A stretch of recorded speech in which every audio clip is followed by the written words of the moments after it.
20장 1절에서 16절 말씀입니다. 마태복음 20장 1절에서 16절 말씀 교독하시겠습니다.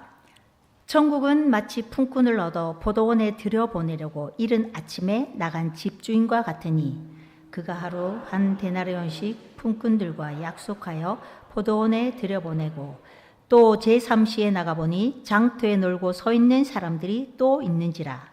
그들에게 이르되 너희도 포도원에 들어가라.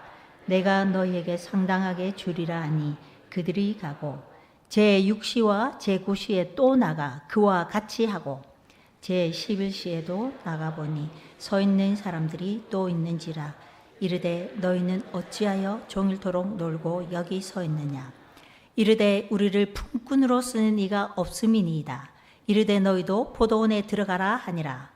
저물매 포도원 주인이 청지기에게 이르되 품꾼들을 불러 나중 온 자로부터 시작하여 먼저 온 자까지 삭슬 주라 하니 제11시에 온 자들이 와서 한 데나리온씩을 받거늘 먼저 온 자들이 와서 더 받을 줄 알았더니 그들도 한 데나리온씩 받은지라. 받은 후 집주인을 원망하여 이르되 나중 온 이 사람들은 1시간밖에 일하지 아니하였거늘 그들을 종일 수고하여 더위를 견딘 우리와 같게 하였나이다. 주인이 그 중에 한 사람에게 대답하여 이르되 친구여 내가 내게 잘못한 것이 없노라. 내가 나와 한 데나리온을 약속을 하지 아니하였느냐. 내 것이나 가지고 가라. 나중 온 이 사람에게 너와 같이 주는 것이 내 뜻이니라. 내 것을 가지고 내 뜻대로 할 것이 아니냐. 내가 선함으로 내가 악하게 보느냐. 이와 같이 나중된 자로서 먼저 되고 먼저 된 자로서 나중 되리라. 아멘. 찬양단이 없네요. 찬양단이 없으니까 우리 이 덩대중앙교회 찬양단이 참 힘있고 너무너무 좋은데 여러분들이 지금 눈빛이 레이저를 향해서 저를 아주 착 불타면서 쳐다보는데 긴장이 됩니다. 앞뒤 옆자에 계신 분들에게 말씀을 하시지 마시고 미소를 지으시면서 환하게 미소 지으시면서 한번 웃으시겠습니다. 한번 보시면서 미소를 지으시겠습니다. 안 하시는 분 딱 2분 계시네요. 여전히 심각하게 저를 보시고. 오늘 우리가 함께 나눌 말씀은 마태복음 20장 포도원 품꾼 비유입니다. 우리가 신앙생활을 하다 보면 내가 이렇게 봉사했으니까 하나님 그래도 이렇게 주실 거야. 내가 헌신했으니까 복을 주시겠지라고 기대를 합니다. 하지만 오늘 본문 마태복음 20장 포도원 품꾼 비유는 우리에게 전혀 다른 이야기를 들려줍니다. 이 비유는 하나님 나라의 보상의 논리가 아니고 긍휼과 은혜의 논리로 움직이는 나라임을 말씀하고 있습니다. 오늘 이 말씀을 통해서 하나님의 부르심과 그 하나님의 마음이 어떠한지를 그리고 그 부르심에 우리가 어떻게 응답해야 되는지에 대해서 함께 나누고자 합니다. 1절 말씀 함께 읽겠습니다. 천국은 마치 품꾼을 얻어 포도원에 들여보내려고 이른 아침에 나간 집주인과 같으니. 아멘. 여기서 천국은 품꾼을 들여보내기 위해서 장터로 나간 주인의 이야기입니다. 1절이 정말 중요하기 때문에 제가 함께 읽었습니다. 천국은 품꾼을 들여보내기 위해서 장터에 나간 주인의 이야기입니다. 우리는 주인의 마음이 어떠한지 아는 것이 중요합니다. 자녀들이 부모의 마음을 알면 그때는 이제 식은 다 들은 겁니다. 그렇듯이 우리가 하나님의 자녀로서 아버지의 마음을 알면 이제 그때부터 문제가 없습니다. 전혀 속 썩을 일이 없습니다. 주인은 장터에 나와 있는 이들에게 하루 품삯을 한 데나리온을 주겠다 약속하고 품꾼을 데리고 옵니다. 한 데나리온은 그때 당시에 하루 일일 노동자들이 받는 급여였습니다. 주인은 장터에 나가서 5번이나 나가서 그 품꾼을 불러옵니다. 1절 보면 이른 아침에, 3절에 보면 제3시에, 5절에는 제6시와 제9시에, 6절에는 제11시에 나가서 포도원 품꾼을 들여보냅니다. 이 시간은 유대인 시간 관념입니다. 그러면 지금 우리 시간으로 하면 여기에다 6을 더하면 됩니다. 자, 그럼 산수 시간이 돌아왔습니다.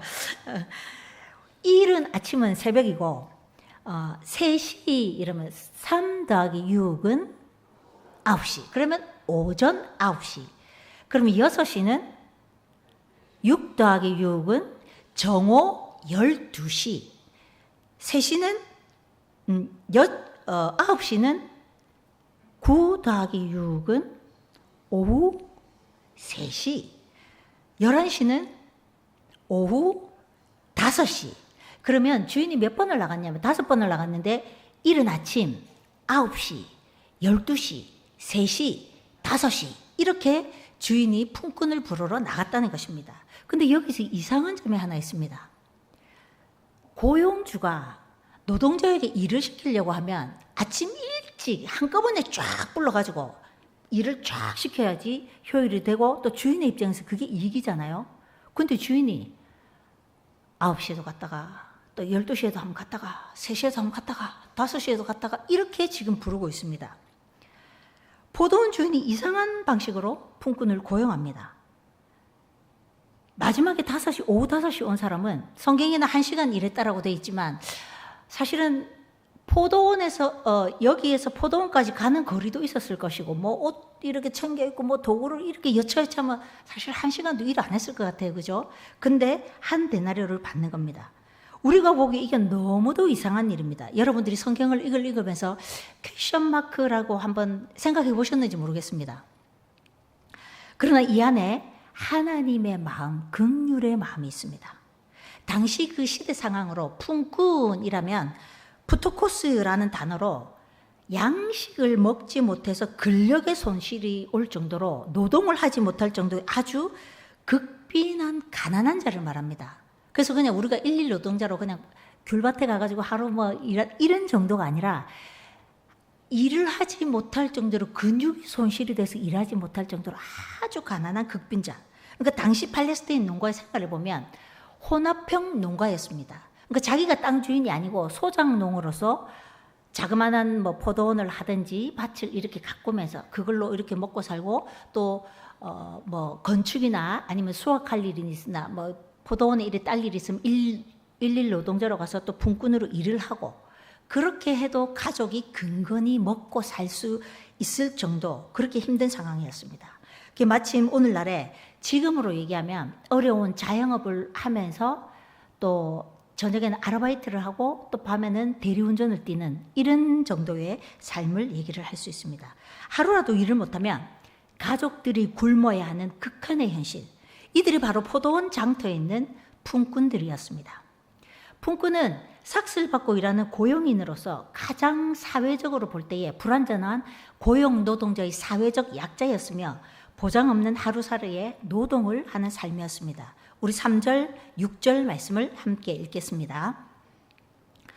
또 제3시에 나가보니 장터에 놀고 서 있는 사람들이 또 있는지라. 제11시에도 나가보니 서 있는 사람들이 또 있는지라. 이르되 너희는 어찌하여 종일토록 놀고 여기 서 있느냐. 아멘. 인력시장에서 일찍 뽑힌 사람들을 보면 뭐 건강하거나 아니면 기술이 있거나 젊거나 능력 있는 사람들을 제일 먼저 뽑아가겠죠. 그럼 5시까지 남아있는 사람이다. 굉장히 고된 노동에 시달리기 때문에 여기에서 먹지 못해서 얼굴은 윤기도 없고 또 근육도 힘도 없어서 축 늘어져 있는 사람, 아니면 나이가 많거나 아니면 몸이 불편하거나 아니면 기술이 없는 그런 사람들 아니겠습니까?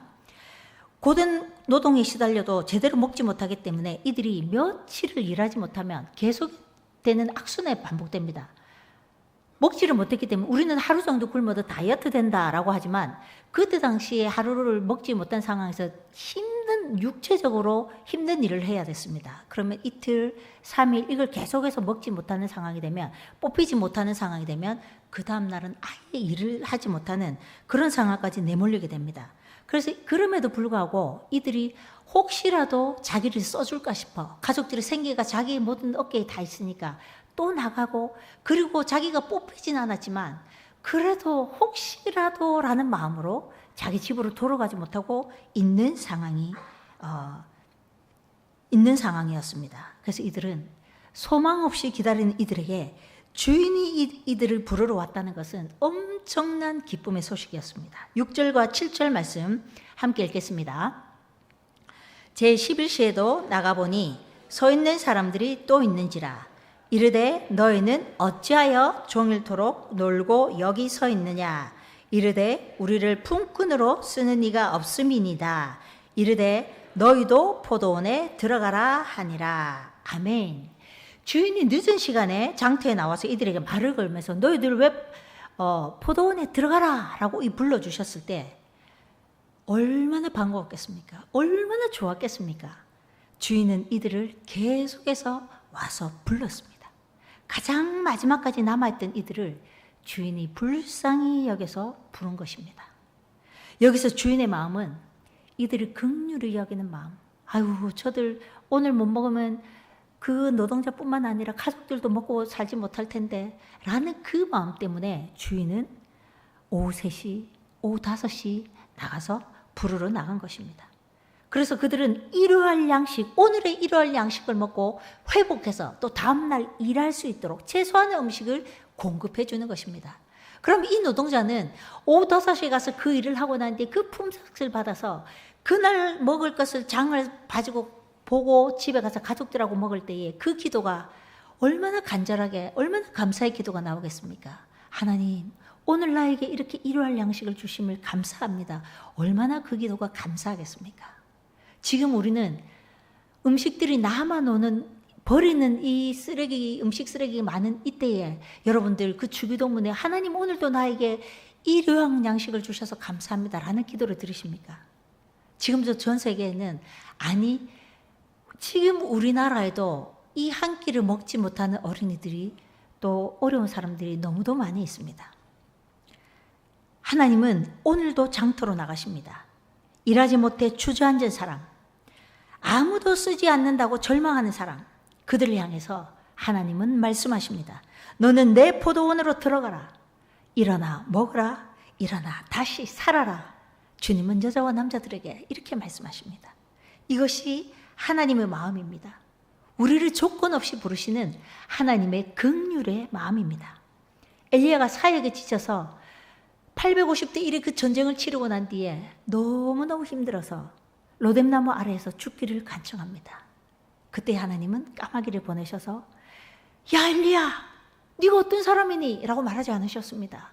까마귀를 보내셔서 먹을 것을 주시니 일어나 먹어라 말씀하십니다. 그리고 그를 어루만지시며 다시 일어나 먹으라 말씀하시는 우리 주님이십니다. 저도 예전에 동네 조항교회를 제 개인의 이 광야의 고난 어려움으로 인해서 사역을 그만두고 너무 힘들어서 바닷가에 이렇게 망안에 앉아 있을 때에 어떤 분 권사님이 저를 위해서 중보하시면서 하나님 주시는 말씀입니다. 그리고 문자를 딱 보내왔는데 일어나 먹으라 이 말씀이셨습니다. 그래서 바로 일어나서 식당을 갔습니다. 눈물이 났습니다. 밥 먹으면서 처음 물어봤습니다. 울면서 입에 막 넣으면서 막 먹었습니다. 근데 너무 놀라운 건 마음이 지치고 낙심이 돼서 기도할 힘도 안 나오는데 일어나 먹으라 말씀하시는 그 주님의 음성에 순종함으로 눈물을 흘리면서 소화도 되는지 모래를 씹는지 모르겠지만 먹었더니 너무 놀라운 건 힘이 났습니다. 그래서 저의 삶의 자리로 돌아가서 버티고 견디고 또 승리함으로 오늘 이 자리에 여러분들과 다시 만나서 이렇게 교제를 나누고 말씀을 나눌 수 있습니다. 이게 하나님의 은혜입니다. 그래서 혹시 여러분들이 많이 지치고 힘드시다. 그래서 그냥 이렇게 널브러져 있지 마시고 일어나 드십시오. 뭐라도 드셔야 합니다. 육신이 힘이 나야 영적으로도 기도합니다. 하나님이 특별히 금식을 할 때 외에는 다이어트 할 때 외에는 드셔야 합니다. 그래야 우리가 싸울 힘이 있습니다. 하나님은 우리 한 사람 한 사람을 회복시키시기를 원하십니다. 주님은 우리 모두가 건강하게 회복되기를 원하십니다. 주인이 품꾼을 부르듯이 하나님은 자격 없는 우리를 부르십니다. 이것이 주님의 부르심의 은혜입니다. 그 부르심에는 어떤 조건도 없습니다. 그 부르심에는 차별이 없습니다. 이렇듯 하나님 나라는 외모나 조건이나 능력으로 평가하지 않습니다. 첫 번째 뽑힌 사람은 자기가 기술이 있다, 내가 좀 근력도 좋다, 내가 할 수 있는 게 많다 라고 했지만 사실은 그 사람 또한 주인이 부르지 않으면, 주인의 부르심이 없으면 그 사람도 쓰임받지 못합니다. 주인이 불러줬기 때문에 일하러 갈 수 있었습니다. 주인이 몇 번이고 나가서 부르실 때에 우리는 그 부르심에 성실로 응답하면 됩니다.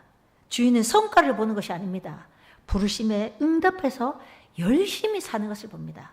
토끼와 거북이 얘기 잘 아시죠? 거북이는 사실 처음부터 토끼 이길 생각이 전혀 없었습니다.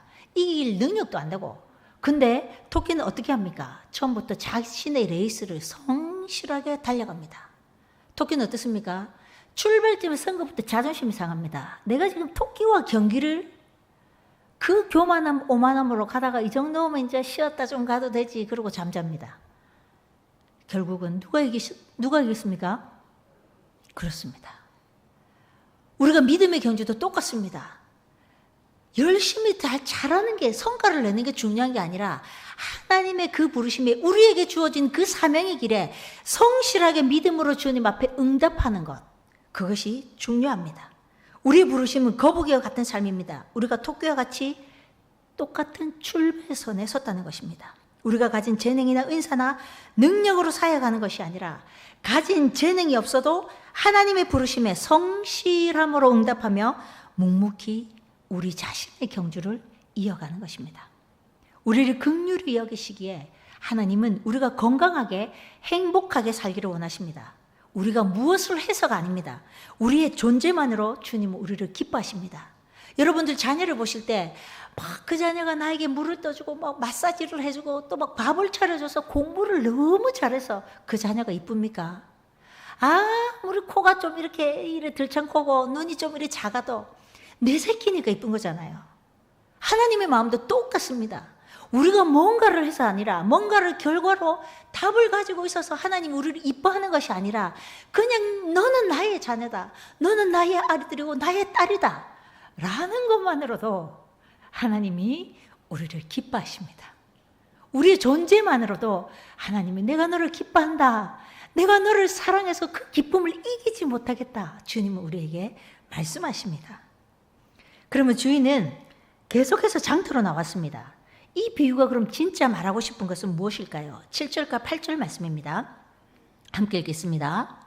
너희도 포도원에 들어가라 하니라. 저물매 포도원 주인이 청지기에게 이르되 품꾼들을 불러 나중 온 자로부터 시작하여 먼저 온 자까지 싹쓸 주라 하니. 아멘. 앞에 거는 생략을 했습니다. 그러면 이제 일을 열심히 다 했습니다. 그러고 난 뒤에 주인이 먼저 온 자부터 삭설 딱딱딱 계산해서 줬으면 문제가 안 되었습니다. 근데 이 주인이 이상한 행동을 합니다. 어떻게 얘기를 하면 뒤에서부터 온 사람 줄을 서시오. 그렇게 하니까 5시 온 사람, 그 사람에게 한 데나리온을 줍니다. 그러니까 일찍 온 사람을 기대를 해요. 5시 온 사람이 한 데나리온? 오, 그러면 나는 아침부터 왔으니까 도대체 몇 데나리온이야? 그러면서 막 엄청 기대감이 탁 이렇게 하고 있을 때에 그 사람 또한 한 데나리온을 받습니다. 동일하게 한 데나리온을 받습니다. 실제로 이 데나리온을 이렇게 똑같이 한 데나리온을 받고 난 뒤에 그들은 더 많은 일을 해서 일찍부터 이 더운데 내가 이렇게 수고하고 이렇게 땀을 흘렸는데 아니 이럴 수가 라는 그 기대감이 무너지는 그때에 이들은 어떤 생각을 했냐면 보상, 내가 이만큼 열심히 했는데 내가 이렇게 일찍부터 왔는데 저 사람하고 내하고 같아? 어떻게 같이 대접해 줄 수 있어? 라는 억울함, 또 공평하지 않다, 정의롭지 않다 라는 생각을 하게 됩니다. 여러분들 어떻게 생각하십니까? 사람이면 정상적인 감정일 것입니다. 수고한 만큼 받고 싶다. 하지만 일찍 온 자들은 똑같이 한 데나리온을 받았습니다. 이렇게 한 데나리온을 받고 난 뒤에 이들의 반응은 어떻습니까? 11절 12절 함께 읽겠습니다. 받은 후 집 주인을 원망하여 이르되 나중 온 이 사람들은 1시간밖에 일하지 아니하였거늘 그들을 종일 수고하며 더위를 견딘 우리와 같게 하였나이다. 일찍 온 사람들의 이 주인을 향한 어떻게 표현을 했다고요? 네, 크게 대답해 주십시오. 어떻게 대답했다고요? 원망을 했다. 근데 약속은 몇 데나리온 주기로 약속을 했습니까, 주인이? 한 데나리온. 그러면 주인의 입장에서는 약속을 어긴 게 아니잖아요. 그대로 약속을 시행을 했잖아요. 근데 이들은 반응은 원망했다. 나중 온 사람들이 저 사람은 1시간만 일했고 우리는 종일토록 일했는데 똑같이 대우하느냐? 이 표현이 사실 엄청 중요한 표현입니다. 이 구절이 제일 중요한 구절입니다. 이 비유의 핵심적 불평이자 이 비유의 핵심 구절입니다. 불평을 쏟아냅니다. 지금 우리말로 하면 노사분규를 일으킨다. 우리 억울하다. 감에 쓸 수 없다. 머리에 띠. 그리고 주먹. 앞서 나간다. 이겁니다. 13절 말씀 함께 읽습니다. 시작. 주인이 그 중에 한 사람에게 대답하여 이르되 친구여 내가 내게 잘못한 것이 없노라. 아멘.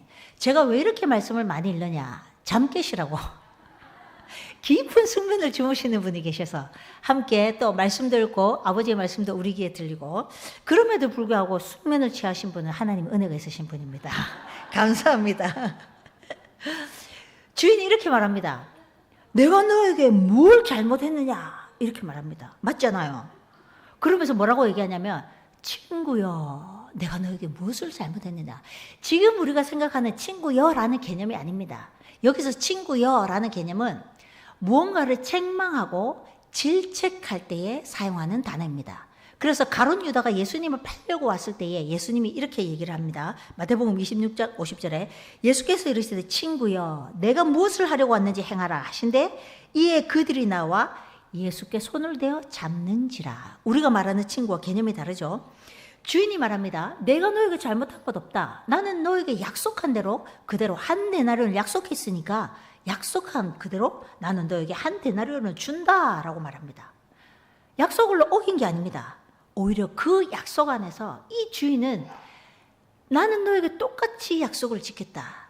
그와 더불어 연약한 자, 긍휼한 자, 먹지 못하는 자에게 내가 은혜를 더하고 긍휼을 베풀었을 뿐이다. 내 것을 가지고 내가 내 마음대로 하는데 네가 무슨 나에게 평가를 하느냐. 네가 악하다. 그러면서 주인이 얘기합니다. 15절 말씀에 우리가 함께 읽겠습니다. 시작. 내 것을 가지고 내 뜻대로 할 것이 아니냐. 내가 선함으로 내가 악하게 보느냐라고 주인이 얘기합니다. 성경에 악하게 보느냐라는 문장이 나오면 질투의 감정이 함께 포함되어 있습니다. 그럼 이것은 무엇을 얘기를 하면 여러분도 그런 마음 없으십니까? 나는 정말 주의 일을 죽으라 헌신하고 내가 헌금도 많이 하고 내가 빠짐없이 막 이렇게 헌신했는데 나보다 저기 별로 와서 헌신도 안 해. 봉사도 안 하는 것 같아. 별로 열심히도 안 하는데 저 사람은 보니까 남편도 잘 돼. 아내도 건강해. 또 자식들은 막 다 잘 돼. 아버지 배가 아픕니다. 나는 왜 이렇습니까? 하나님 억울합니다. 왜 이렇습니까? 라는 생각을 여러분들 해보신 적 없습니까? 저는 있습니다. 저도 실제로 이런 마음이 있습니다. 하나님, 제가 이만큼 드렸으니까 하나님 이렇게 채워주실 거죠. 그리고 기대가 됩니다. 그리고 또 막연하게 뭔가가 이렇게 부어지고 잘 되면 아버지 제가 이렇게 헌신해서 또 이런 것 때문에 하나님이 기뻐하셔서 채우시는 거죠. 감사합니다. 라는 기대를 드립니다. 이것이 우리는 은혜입니다. 그래서 우리 모두가 은혜라는 단어를 참 좋아하겠지만 어쩔 때는 공평하지 않잖아요. 이런 거 봤을 때 아니 저 사람에게는 은혜가 날마다 부어지고 날마다 내려오는 것 같은데 왜 나에게는, 왜 우리 가정에는, 나는 왜 날마다 아프고 우리 가정들은 또 아프고 하는 일이 잘한대, 자녀들 잘한대, 내 기도 응답은 왜 안 돼? 라는 생각들을 하는 거예요. 은혜라는 단어를 너무 좋아하기도 하지만 은혜를 거절하고 거부할 때가 우리 속에 있습니다. 이럴 때에 우리의 이 마음은 어떤 마음이냐면 업적주의, 성과주의, 공로주의입니다. 내가 이만큼 했으니까 하나님 이만큼 주셔야 되지 않습니까? 라는 보상에 대한 마음입니다. 이 마음이 딱 들면 그 뒤에 따라오는 사탄 애기마귀가 있습니다. 바로 섭섭마귀라고 들어보셨습니까? 딱 공로주의가 딱 들고 딱 내 마음속에 이 성과주의, 업적주의가 딱 드는 순간, 그래서 사실은 교회에 피아노가 이렇게 탁 건물이 돼 있다. 여기에서 0.1cm 옮기는 게 어렵다고 합니다. 이 헌물하신 분이 손대지 마라 이렇게 하셔가지고 교회 피아노 땡기는 게 자리 옮기는 게 어렵다고 합니다. 왜일까요? 하나님께 드렸으면 내 것이 아닙니다. 이미 내 손을 떠났으면 내 것이 아닙니다. 누구 것입니까? 하나님 것입니다. 그러면 하나님께 드렸으면 어디에 갖다 놓든 무엇에 쓰든 그 목사님께 넥타이 선물해 놓고 목사님이 넥타이하고 나오시나 그거를 눈여겨 보시면서 아니 왜 내 건 안 하시고 오시는가 막 그런 섭섭함에 들면 아예 안 하는 게 낫다는 겁니다. 안 하는 게 은혜입니다. 하고 이렇게 섭섭하기가 들면 안 하는 게 낫습니다. 그래서 그런 분들은 아예 봉사를 안 하시는 게 승리하는 방법이다 이렇게 생각합니다. 당연히 우리에게는 이런 보상의 마음, 공평과 정의의 마음이 있기 때문에 섭섭이, 불평이 터져 나옵니다. 근데 너무 중요한 사실은 마태복음 20장 앞에 19장을 보면 이런 얘기가 있습니다. 부자 청년의 얘기 나옵니다. 그래서 부자 청년이 예수님께 와서 예수님 어떻게 하면 내가 영생을 얻을 수 있습니까? 라고 얘기하니까 그 계명을 다 지키십시오. 저는 그 계명을 다 지켰습니다. 그러니까 예수님이 하시는 말씀이 당신이 가진 재물이 많으니까 그 재물을 팔아서 가난한 자들에게 나눠 주십시오. 라고 하니까 이 부자 청년은 가진 재물이 많아서 근심하며 떠나갔더라 라고 얘기를 합니다. 그러면서 구원받기가 쉽지 않다 얘기를 하니까 예수님의 제자들 그걸 듣고 있던 베드로, 예수님의 제자 중에 가장 다혈질이고 적극적이고 나서기를 좋아하는 베드로가 예수님, 저는 예수님이 부르셔서 저의 가족도 저의 재산도 모든 것을 버리고 예수님을 따랐습니다. 그래서 예수님도 아시다시피 다 인정하다시피 제가 예수님의 수제자가 아니겠습니까? 그럼 예수님 저에게 무엇을 보상해 주시겠습니까? 라고 베드로가 묻습니다. 마태복음 19장 27절 중요한 말씀이니까 3번역 성경으로 한번 읽겠습니다. 시작. 이 말씀을 듣고 베드로가 예수께 말하였다. 보십시오.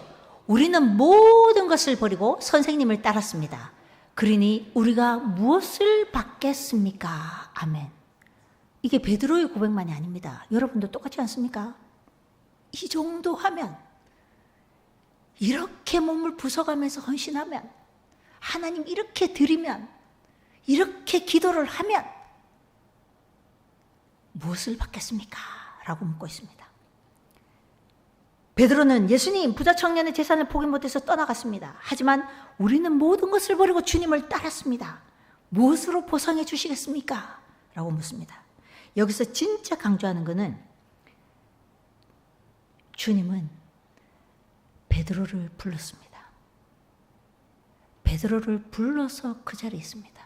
지금 여러분들 여기에 어떤 분들은 은혜로 내가 어느 날 교회에 오고 싶어서 왔다라는 분도 계시겠지만 결국은 그분 또한 하나님이 성령의 감동으로 마음을 주셨기 때문에 이 자리에 와 있습니다.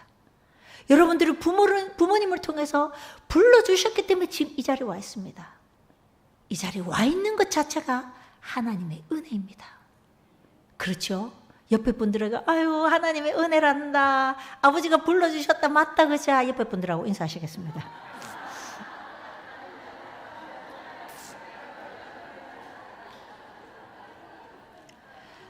아무리 능력 있고 아무리 기술이 있어도 주인이 부르지 않으면 포도원 들어가서 일할 수가 없습니다. 주님이 우리를 불러주셨기 때문에 지금 우리가 이 자리에 나와 있습니다. 주님은 불러주심에 포도원에 들어가서 일할 수 있었습니다.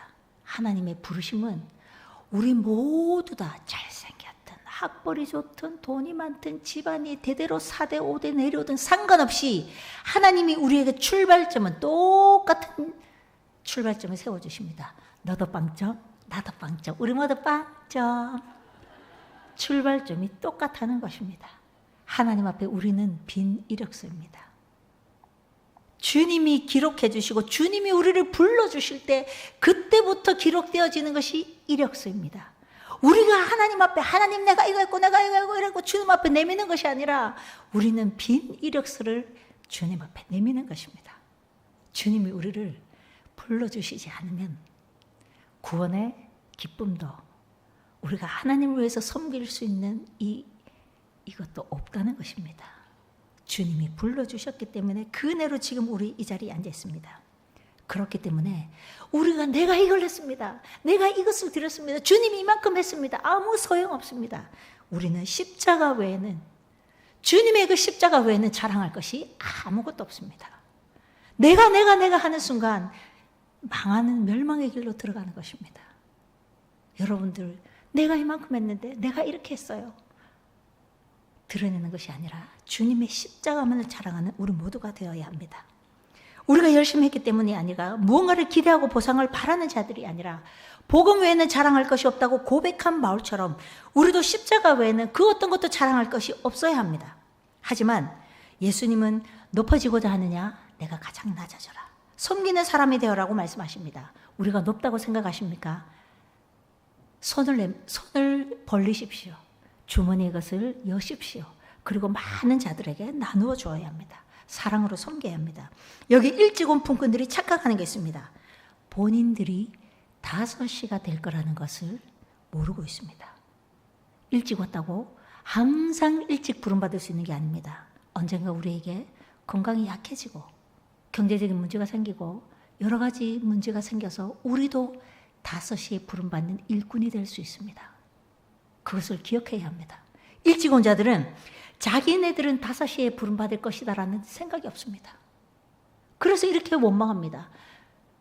일찍 온 품꾼들도 그래 우리도 언젠가는 5시에 부름받을 수 있어. 그러니까 그래 너도 5시에 오늘 한 데나리온 받아서 너무 기쁘다 너무 감사하다 라고 박수 쳐주고 함께 손잡아 줄 수 있다면 그것이 주인의 마음이라는 것입니다. 우리 옆에 분을 손잡으시고 그래 우리도 5시에 부름받을 수 있다.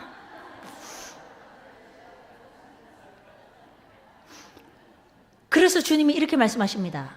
먼저 된 자가 나중되고 나중된 자가 먼저 된다.